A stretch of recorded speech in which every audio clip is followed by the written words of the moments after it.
Welcome to the Banker Lamp. Please enjoy the video. In this video, I will explain how to get the herb sack. This incredibly useful item helps you manage your inventory by storing many different grimy herbs.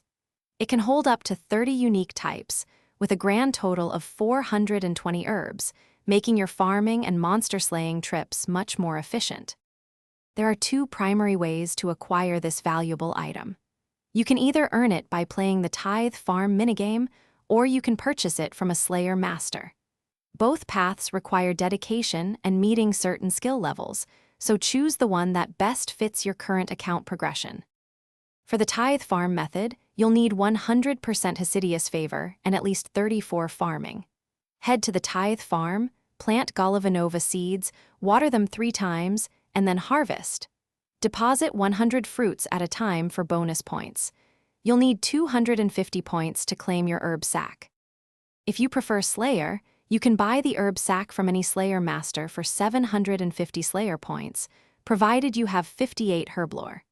Regardless of how you get it, the herb sack is a game changer. It saves inventory space, extends your herb runs, and makes Slayer tasks much more profitable by holding all those valuable grimy herbs. Thanks for watching. If this was helpful, leave a like and consider subscribing. See you next time.